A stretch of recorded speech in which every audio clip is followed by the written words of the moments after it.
Terus karena saya mau nggak bisa lihat Pak Gibran, Pak Basuki minta Mas Gibran pindah di belakang saya ini. Maksud hati mau nyinyirin Gibran Rizal Ramli malah kena sliding Sardono Wikusumo, ditulis oleh Ferry Padri dari siwar.com. Yang namanya dipecat itu pasti tidak enak, karena ada banyak banget kerugian yang didapat. Pertama, kehilangan penghasilan. Misalnya seorang karyawan dipecat oleh atasannya, buntut dari pemecatan itu tentu ia tidak akan lagi mendapatkan gaji atau upah dari tempatnya bekerja tersebut. Padahal apapun itu kondisinya, dapur harus tetap ngebul. Apalagi kalau sudah punya anak istri, nggak punya penghasilan itu menyiksa banget. Kedua, kehilangan reputasi. Kenapa seseorang dipecat? Tentu ada alasan di balik itu semua. Bisa jadi karena dia tidak disiplin, pemalas, selalu gagal mencapai target, tidak jujur, dan lain-lain. Artinya apa? Orang atau perusahaan akan mikir 1000 kali untuk merekrut karyawan bekas pecatan tersebut. Karena jangan-jangan dia akan mengulangi lagi perbuatan buruknya seperti yang ia lakukan saat bekerja di perusahaan lamanya dulu. Ketiga, malu. Bayangkan kalau kita dipecat karena tidak jujur, kemudian ketahuan sama mertua, pasti hal itu membuat perasaan menjadi tidak enak. Hal inilah yang kemudian membuat orang gelap mata ingin balas dendam terhadap orang yang telah memecatnya tersebut. Sudah banyak kok contohnya orang yang dipecat kemudian berbalik arah berseberangan dengan si pemecat, seperti Sudirman Said, Tejo Edi Purjianto, Ferry Mursyid dan Baldan, Anies Baswedan hingga Rizal Ramli. Tidak hanya itu saja, di antara mereka ada juga lo yang sampai sekarang masih konsisten menyerang orang nomor 1 di Indonesia beserta keluarganya, yakni Rizal Ramli. Karena begitu dendamnya pasca dipecat dari Kabinet Indonesia Kerja dulu. Baru-baru ini si mantan Menko Maritim itu berusaha menjelek-jelekan putra presiden, Gibran Rakabuming Raka, dan Menteri PUPR Basuki Hadi Mulyono. Ia coba menggiring opini kalau Pak Bas itu adalah bawahan Gibran. Untuk lebih jelasnya berikut pernyataan politisi yang konon katanya sahabat Ratna Sarumpait tersebut. Sejak kapan Mas Basuki jadi bawahan wali kota? Kopas Menteri PUPR kunker ke Solo, Gibran duduk di meja, Basuki duduk di kursi. Sembari ia menampilkan gambar Pak Bas lagi ngobrol dengan seorang seniman, Sardono Waluyokusumo, yang di belakang Sardono itu ada Gibran lagi mendengarkan dengan penuh hikmat dan kebijaksana. Karena pernyataan Rizal Ramli tersebut mengarah kepada menjelek-jelekan keluarga Jokowi, cuitannya melalui akun Twitter @rizalramli itu pun mendapat sambutan yang luar biasa dari sesama pengguna Twitter yang hatinya sama dengan ex-menteri yang dipecat pada 2016 itu. Berikut diantaranya. Itu namanya makhluk yang tidak tahu tata krama, wali kota tapi merasa presiden, ujar pemilik akun @d1t07. Begitulah kira-kira kelakuan orang yang merasa paling benar sedunia. Tidak tahu apa yang sebenarnya terjadi, tapi kerjaannya cuma nyolot saja. Persis kayak kadrun yang lagi mengalami sindrom pramenstruasi atau PMS. Namun pernyataan Rizal Ramli itu nggak bertahan lama dianggap benar oleh netizen. Lantaran beberapa waktu kemudian ia di-sliding tackle oleh si yang punya acara, yakni Sardono Wikusumo. Berikut pernyataan Sardono yang menghempaskan pernyataan politisi tua yang tidak laku tersebut. Saya duduk di sini, Pak Basuki di sini. Belakangnya Pak Basuki, Mas Gibran, kita menghadap ke teater. Terus karena nggak bisa lihat Mas Gibran, Pak Basuki minta Mas Gibran pindah di belakang saya. Duduk di belakang. Kita yang di depan, ini ada 3 tingkat bangku penonton. Saya di tingkat pertama, ini tingkat kedua. Dan itu ada tingkat ketiga. Gibran di belakang saya sama Pak Basuki di depan karena kita sedang membicarakan teater.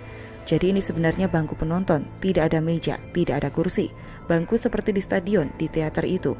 Nah, ini malah Gibran duduk di belakang saya sebenarnya. Penjelasan tokoh tari kontemporer Indonesia itu sudah sangat-sangat gamblang untuk menyangkal yang Rizal Ramli tuduhkan tersebut. Pertama, karena tempat duduk mereka itu layaknya tempat duduk di stadion. Siapa yang duduk di belakang tentu akan kelihatan lebih tinggi. Dan karena Gibran duduk di belakang, bagaimana ceritanya Pak Bas jadi bawahan wali kota Solo itu? Ada-ada saja kelakuan Pak Tua ini.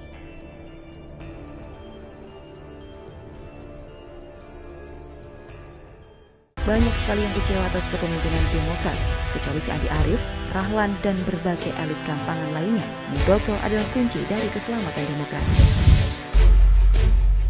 Muldoko tak akan terima mandat selamatkan Demokrat jika tidak kritis, ditulis oleh Manuel dari siwar.com.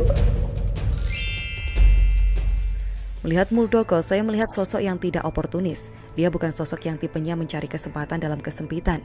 Dia tidak aji mumpung. Dia tidak mengambil peluang yang tidak diyakininya.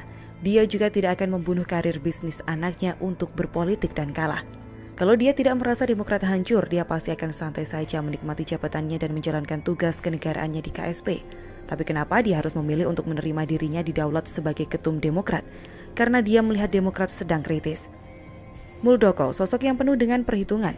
Apa yang dia pikirkan terkadang sangat sulit dipahami karena dia terlahir dari keluarga yang terbatas, biasa-biasa saja.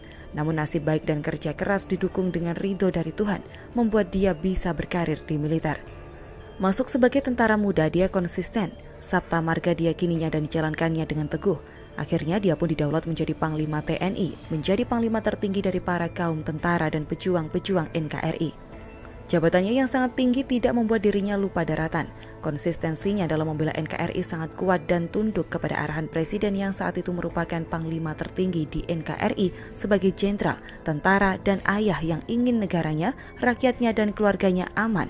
Dia benci sama teroris. Aksi-aksi terorisme saat Muldoko menjadi Panglima TNI agaknya sulit ditekan. Karena dia ini serba susah, mau berantas harus izin dulu sama Panglima tertinggi. Dan sepertinya dari masukan atasan ormas teroris ini tidak perlu dihabisi. Dugaan penulis saat itu Muldoko tertekan dan ingin mencoba berbuat sesuatu, tapi waktu membatasi dia dalam menjabat sebagai Panglima TNI. Jokowi pun akhirnya harus melepaskan dia dari jabatan Panglima. Namun sepertinya Jokowi jatuh hati dengan Muldoko.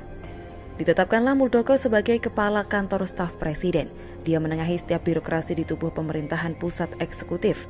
Menteri-menteri Jokowi diatur sedemikian rupa sehingga jalannya roda pemerintahan bisa efektif.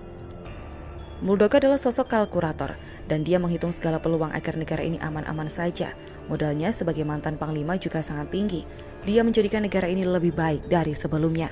Dan lewat pertimbangan-pertimbangan tersebut, Muldoko pun akhirnya menerima mandat dari para mantan petinggi Demokrat dan mantan pendiri Demokrat untuk menjadi ketua umum. Urusan dia jadi KSP atau bukan, nggak bisa kita permasalahkan sekarang. Tidak ada relevansinya antara dia didaulat jadi ketum Demokrat dengan apa yang jadi jabatannya saat ini sebagai KSP. Kalau ada yang koar-koar minta Muldoko lepas jabatan, suruh mereka minta Jokowi juga cabut Erlangga Hartarto dari Menko Perekonomian karena dia ketum Golkar. Jadi tidak nanggung. Muldoko mengambil langkah dan menerima untuk didaulat sebagai ketua umum Demokrat oleh para elit Demokrat yang dibuang karena dianggap tidak loyal kepada AHY. Karena dia sudah dengar terlalu banyak hal-hal yang membuat dirinya terganggu secara hati nurani. Dia bukan ingin merebut Demokrat, tapi dia ingin menyelamatkan Demokrat. Ini kata kuncinya yang tak bisa diganggu-gugat sama sekali. Apalagi dengan keberadaan spanduk pendukung AHY yang digantung di JPO soal selamatkan demokrasi justru bikin orang antipati dan ilfil. Demokrat harus segera diselamatkan, tidak bisa dibiarkan autopilot oleh AHY, seperti SBY yang membuat negara ini autopilot selama 10 tahun. Selama 10 tahun kita melihat bagaimana negara ini autopilot, penurunan harga BBM menjelang Pilpres periode kedua demi popularitas. Kebijakan populis diambil SBY jika dan hanya jika dia ada untung di sana. Itulah ciri khas Demokrat yang merupakan sistem integral dengan SBY dan cikeas-cikeasnya. Sudah waktunya Demokrat diselamatkan, Demokrat jangan dibiarkan berkarat. Penunjukan Muldoko sebagai ketum Demokrat versi KLB harus segera dilaksanakan. Demokrat versi KLB harus segera disahkan menjadi Demokrat versi DPR RI. Sumpah setia kepada AHY yang dilakukan oleh Ibas itu tidak penting. Mereka harusnya sumpah setia kepada NKRI karena yang pilih mereka itu rakyat. Kenapa mereka malah memilih untuk sumpah setia kepada AHY? Memangnya AHY sama dengan Demokrat sama dengan rakyat? Bukan. AHY itu anaknya SBY yang dicabut karir militernya demi karir politik yang gagal.